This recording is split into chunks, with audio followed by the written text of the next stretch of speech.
Ils sont de plus en plus nombreux, ces élèves qui s'adonnent à la cigarette. On parlera dans cette édition du tabagisme en milieu scolaire. En Inde, plus de 40 millions d'enfants souffrent de malnutrition et le gouvernement a du mal à faire face à ce fléau. Bonsoir à tous et merci de vous informer sur RTI2. Tout d'abord, ce sujet sur les ventres qui sont plus gros que d'ordinaire. Certains l'attribuent à une aisance sociale et financière. Attention, les médecins, eux, ne sont pas de cet avis. Pour eux, un ventre exagérément gros cache bien souvent des maladies et surtout un problème d'hygiène de vie. Le reportage de Ami Sissoko. Gros ventre ou bédaine. Si avant c'était signe d'aisance matérielle, de bien-être dans l'entendement africain, les choses semblent bien avoir changé aujourd'hui. Aujourd'hui, on voit que nous les femmes, nous sommes plusieurs qui avons un gros ventre. On n'arrive pas à s'habiller comme les autres. On nous disait que c'est parce qu'on accouche, on n'attachait pas le ventre. Mais actuellement, là, on voit que même des jeunes filles, elles ont un gros ventre, donc on ne comprend plus. Je faisais 120 kilos. Quand tu touches mon ventre comme ça, ça tombe. Mes amis même qui ont le plus gros ventre, je les dépassais presque. Quand je suis assis comme ça pour me relever, il faut que je demande l'aide à madame ou bien je demande l'aide à mes enfants. Les causes du gros ventre ou de l'obésité abdominale selon les spécialistes sont multiples.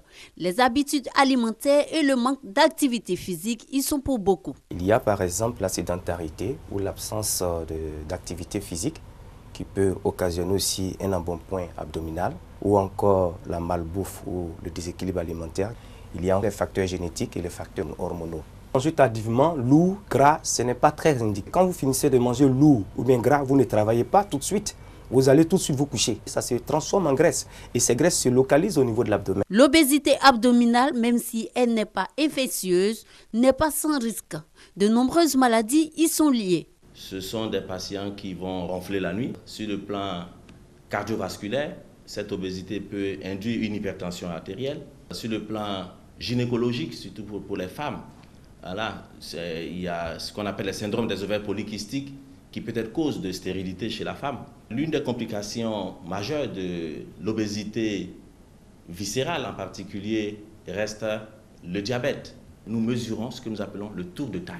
Lorsque chez l'homme, ce tour de taille est supérieur ou égal à 94 cm et chez la femme, lorsque ce tour de taille est supérieur ou égal à 80 cm, ça veut donc dire qu'il y a une obésité abdominale. Pour les personnes ayant des bédaines, il existe des solutions pour s'en débarrasser. Mettre fin à la sédentarité en bougeant, faisant beaucoup de sport, 3 fois dans la semaine à raison de 30 minutes par séance. Rééquilibrer votre alimentation en mangeant beaucoup de fruits et de légumes. Toutes sortes de fruits. Nos sauces feuilles qu'il faut privilégier. En plus du sport, effectivement, de l'alimentation, il faut s'adresser à des spécialistes en massothérapie pour pouvoir vous faire le massage. Les huiles que nous utilisons sont des huiles justement pour pouvoir drainer, évacuer par le transit, aussi par les urines et tout ça, la graisse qui est déjà accumulée sous la peau. Des patients n'ont pas hésité à passer à l'acte. Je faisais 110 kilos. Là, je suis à moins de 5 kilos.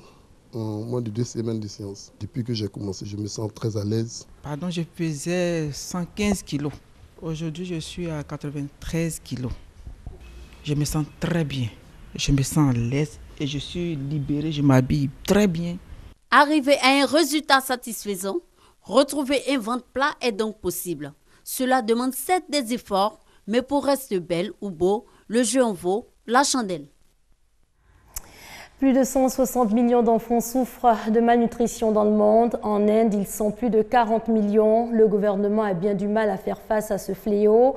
Si le géant asiatique connaît une croissance économique robuste, par contre, il affiche un retard dans la lutte contre la malnutrition. Comme plus de 40 millions d'enfants en Inde, ce petit garçon de 4 ans souffre de grave malnutrition. Sa grand-mère l'a emmené dans cet hôpital public, doté d'une section d'urgence, spécialisée contre ce fléau. Il était en bonne santé jusqu'à ses 2 ans, avant de tomber gravement malade. Il a dû prendre des médicaments pendant 9 mois, puis il a eu de la fièvre et il a commencé à perdre du poids.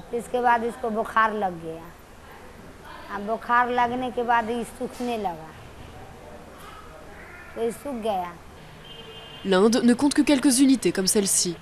Les autorités locales ont déclaré vouloir en ouvrir dans chaque hôpital public du Bihar, l'état le plus pauvre du pays. Les gens manquent d'informations. Ils n'ont pas été éduqués sur les pratiques nutritionnelles. Donc ce n'est pas qu'un problème clinique, c'est aussi un problème social, éducationnel et politique. Un problème que les ONG et le gouvernement local veulent traiter à la source, notamment par le contrôle des naissances. Ici dans le Bihar, les femmes ont 4 enfants en moyenne. Le gouvernement travaille dur pour faire baisser la population. Et nous ne pouvons pas forcer les gens à se faire stériliser. Donc le principe de base est de les éduquer, de leur dire que 2 enfants, c'est suffisant. Près d'1 enfant sur 4 souffre de malnutrition dans le monde. Ces 10 dernières années, l'Inde s'est rapprochée de ce seuil, mais avec presque 40% d'enfants mal nourris, le pays reste bien au-dessus de la moyenne mondiale.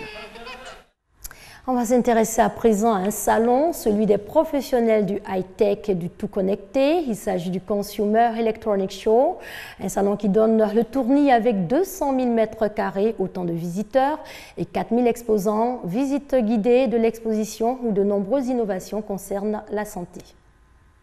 Cette année au CES, les professionnels du high-tech ont décidé de s'occuper de votre santé. Ça ici, c'est le stéthoscope. Grâce à ce petit appareil conçu par un médecin, la visite médicale devient virtuelle. Elle se fait à distance, sans que ni le patient ni le médecin ne se déplacent. Le médecin ou l'infirmière vous demande de placer l'appareil sur votre poitrine comme ceci. Il peut aussi se mettre dans l'oreille pour prendre la température ou regarder à l'intérieur. Il contrôle le rythme de votre cœur, votre pouls et votre température. Pour éviter les cabinets médicaux, autre solution, cette mini prise de sang connectée pour suivre votre métabolisme en temps réel. C'est qu'on a une petite aiguille qui rentre ici dans l'index. Les données sont transmises en Bluetooth immédiatement sur le smartphone de l'utilisateur.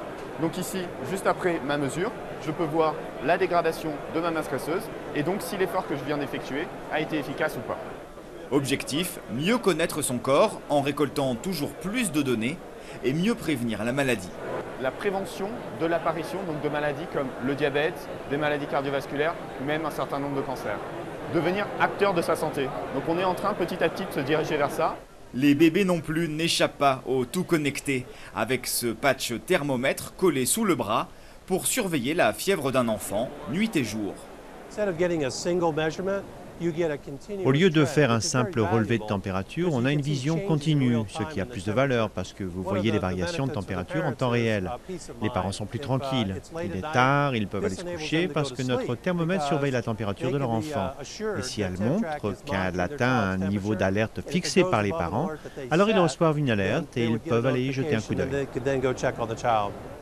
Le marché de la santé connectée pourrait, d'après les analystes, atteindre 30 milliards de dollars d'ici 2 ans.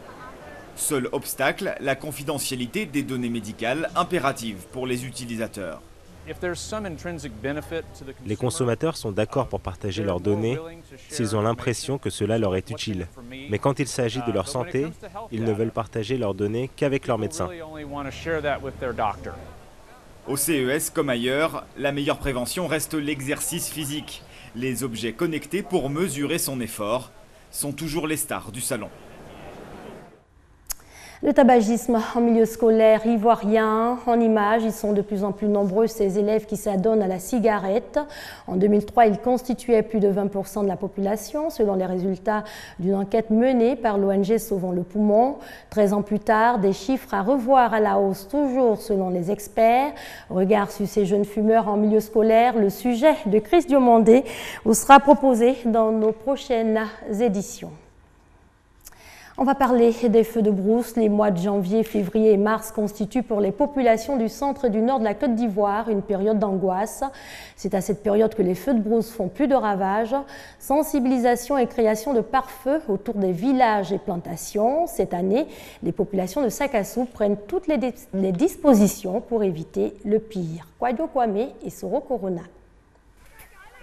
Nguessampo Koukro, département de Sakassou. En cette matinée du vendredi, l'heure est à la création de pare-feux autour du village.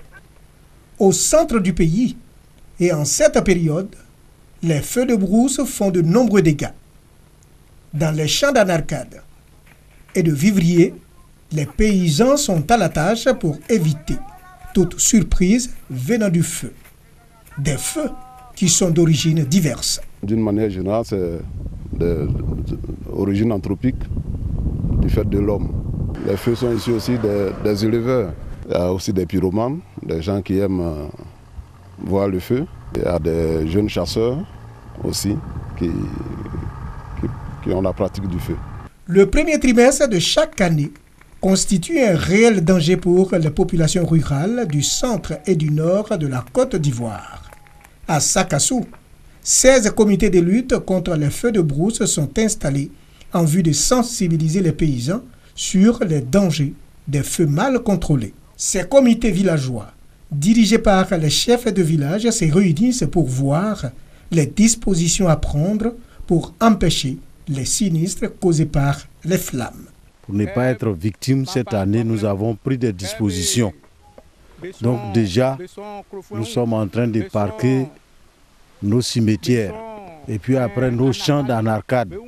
Déjà à Sakassou, le feu vient de détruire plus de 10 hectares de forêts domestiques, d'où l'appel des autorités et des responsables des comités de lutte contre les feux de brousse. Nous allons demander aux populations d'activer les réflexes que nous leur avons enseignés, à savoir nettoyer autour de leurs champs, surveiller que le feu qu'on a allumé quand on est parti en brousse, il est éteint avant de partir à la maison. Toi, tu t'en vas au champ, tu es fouillé, tu as un feu, on te l'arrache. Nos femmes préparent au village et elles vont nous trouver au champ avec ceux qui font les bandits. D'un palmier à l'autre, tu mets la torche dans un canari. Comme ça, il y a la prudence. Dans la région de Gbeke, en 10 ans, 120 personnes ont péri. 350 maisons ont été détruites. 523 000 hectares de forêts et cultures, soit 5 230 km² ont été ravagés par le feu de brousse. En République centrafricaine, l'un des candidats à la présidentielle du 30 décembre exige le recomptage manuel des votes. Martin Ziguélé, arrivé 4e au premier tour du scrutin, dénonce un manque de transparence dans la publication des résultats. Selon ces résultats, le deuxième tour de la présidentielle opposera 2 anciens premiers ministres, Anissé Georges Dologuélé et Faustin Archange Touadéra. Au Niger, la présidentielle aura lieu le 21 février. Sur 16 prétendants, 15 candidatures ont été validées par la Cour constitutionnelle. Parmi elles, la candidature de Hama Amadou, l'ex-président du Parlement qui est en prison.